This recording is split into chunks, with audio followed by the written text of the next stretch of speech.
This is Revathi. Welcome to అందమైన కథల పొదిరిల్లు.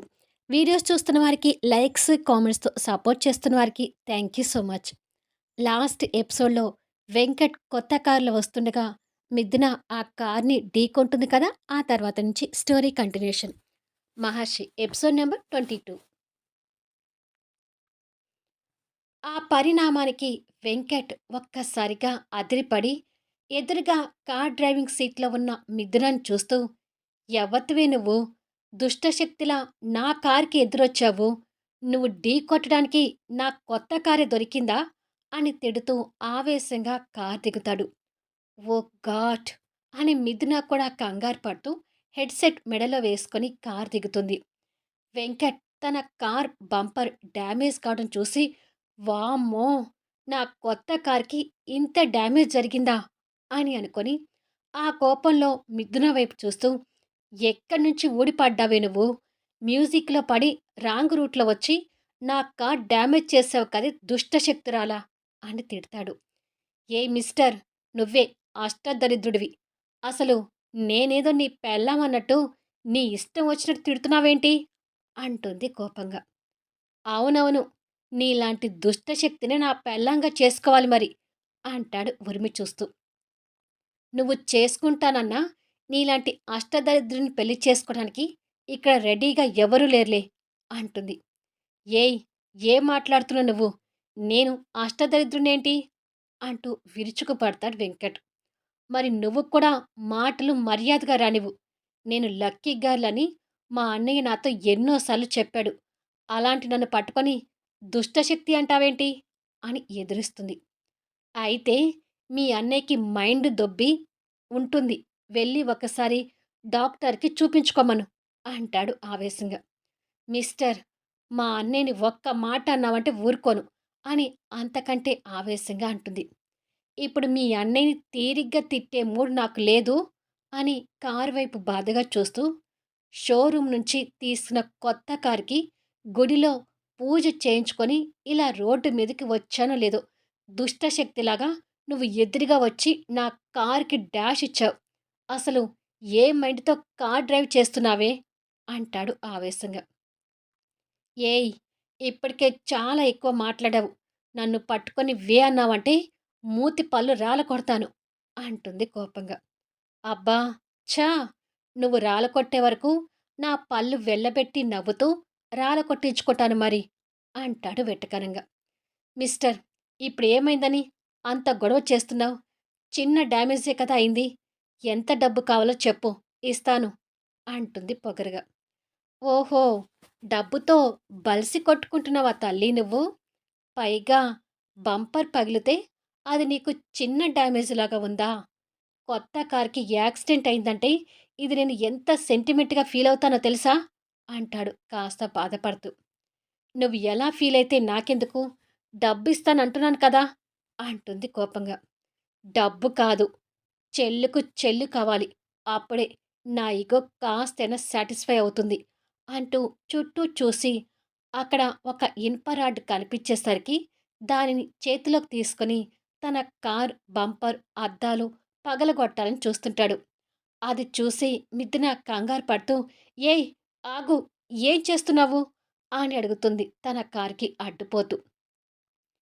నీ కార్ని పూర్తిగా డ్యామేజ్ చేయబోతున్నాను అంటాడు కోపంగా. ఏయ్, వద్దు, ఆగు అంటూ కార్‌కి, వెంకట్‌కి మధ్యలో నిలబడుతుంది. నాకు అడ్డు వచ్చావంటే ఈ రాడ్‌తో నీ తల కూడా పగలకొట్టి తర్వాత నీ కార్ నాశనం చేస్తాను అంటాడు మొండిగా. వద్దు, నా కార్‌ని ఏమి చేయకు. ఇది మా అన్నయ్య నాకు గిఫ్ట్‌గా ఇచ్చిన కార్. ఇది నా సెంటిమెంట్ కార్ అంటుంది కంగారు పడుతూ. మా సార్ కూడా నాకు ఈ కార్ ఈరోజే గిఫ్ట్‌గా ఇచ్చారు. నీకు మీ అన్నయ్య ఎంతనో, నాకు మా సార్ అంటే అంత. ఆ సెంటిమెంట్‌తోనే గుడికి వెళ్లి పూజ చేయించుకొని రోడ్డు మీదకొచ్చాను. దరిద్రంలా నువ్వొచ్చి నా కార్‌ని గుద్దావు అంటాడు కోపంగా. ఏయ్ మిస్టర్, కాస్త తగ్గుతున్నాను కదా అని నీ ఇష్టం వచ్చినట్టుగా మాట్లాడకు. నన్ను పట్టుకొని దరిద్రం, దుష్టశక్తి అన్నావంటే చంపేస్తాను. నాతో రూడ్‌గా ప్రవర్తిస్తున్నావని నీ మీద ఇప్పుడే పోలీస్ కంప్లెయింట్ ఇస్తాను ఉండు అంటూ ఫోన్ తీయబోతుంది. సరే, ఇవ్వు. రాంగ్ రూట్‌లో వచ్చి నా కొత్త కార్‌కి డాష్ ఇచ్చినందుకు నాకు కూడా సరైన న్యాయం జరుగుతుంది" అంటూ రాడుని పట్టుకొని ఓ స్టైల్‌లో నిలబడతాడు వెంకట్. అది విని మిథున భయపడుతూ, వామ్మో! కంప్లెయింట్ ఇస్తే రాంగ్ రూట్‌లో వచ్చి యాక్సిడెంట్ చేస్తానని నాకే డేంజర్ అవుతుంది.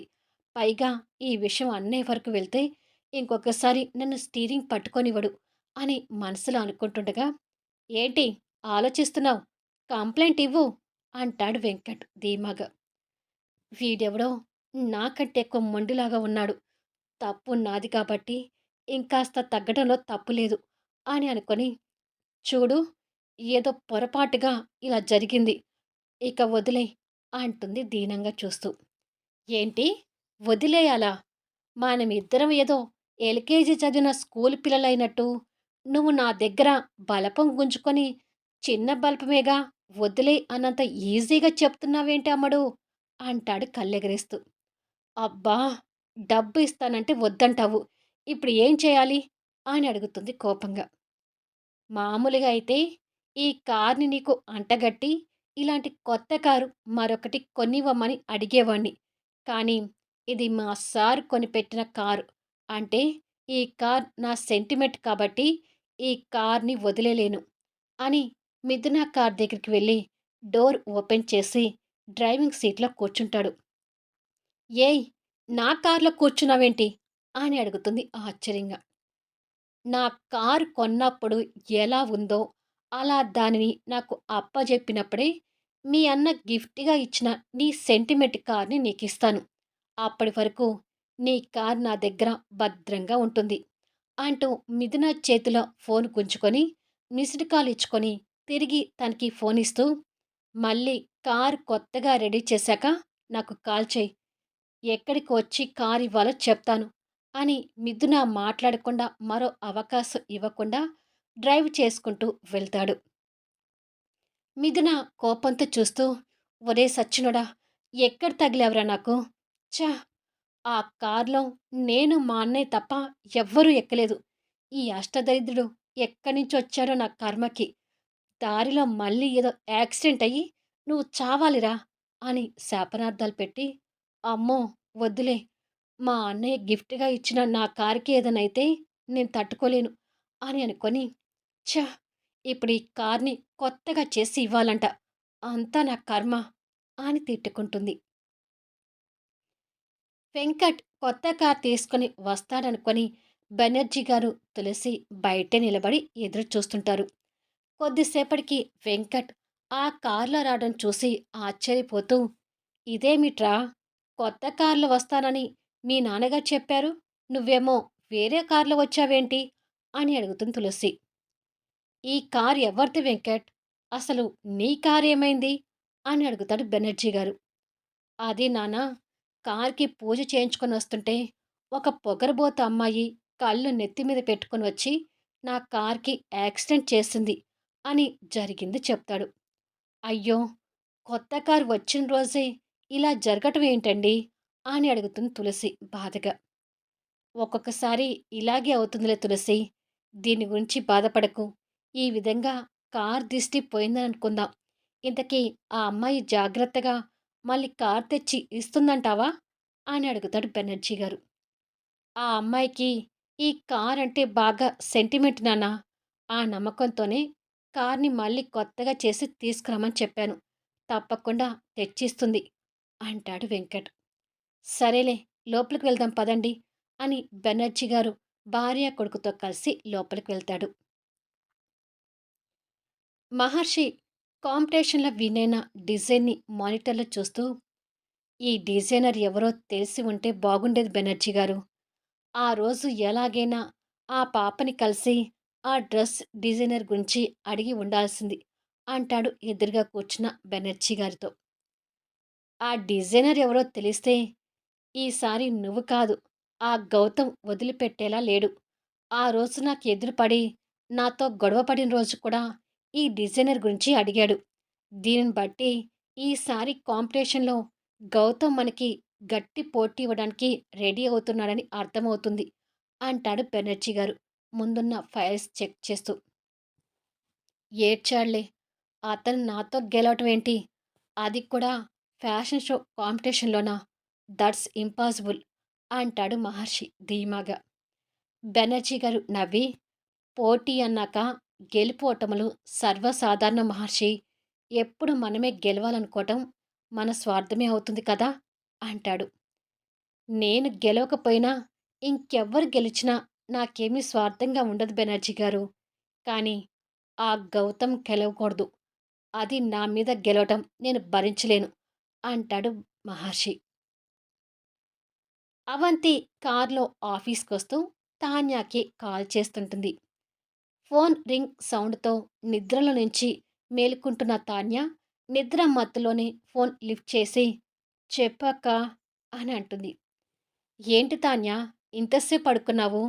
ఇప్పటివరకు నిద్ర లేకపోవడమేంటి? ఏమన్నా హెల్త్ బాగలేదా? అని అడుగుతుంది కంగారుగా. తాన్య ఆవలించుకుంటూ లేచి కూర్చొని, అదేమీ లేదక్కా.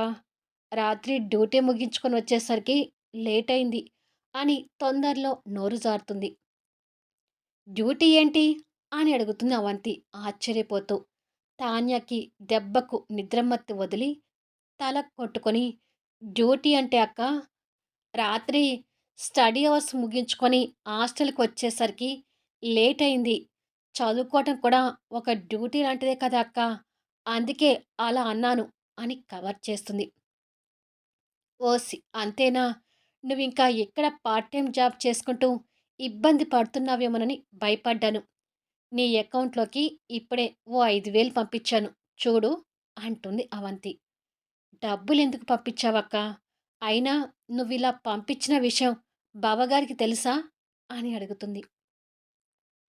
ముందల డ్రైవర్ ఉండటంతో అవంతి ఏమీ మాట్లాడలేక, అవన్నీ నీకెందుకు? అంటుంది. ఆ సమాధానంతో తాన్య ఆలోచించుకుంటూ, అంటే బావగారికి తెలియకుండా అక్క నాకు ఈ డబ్బులు వేసిందట్టుంది. రేపెప్పుడైనా ఈ విషయం బావగారికి తెలిస్తే మనస్పర్ధలు చోటు చేసుకుంటాయి. నా వల్ల వీళ్ళ మధ్య ఎలాంటి మనస్పర్ధలు రాకూడదు అని అనుకొని, ఇంకొకసారి నాకు డబ్బు పంపించుకో అక్కా. అయినా నాకు పెద్దగా ఖర్చులేముంటాయి చెప్పు?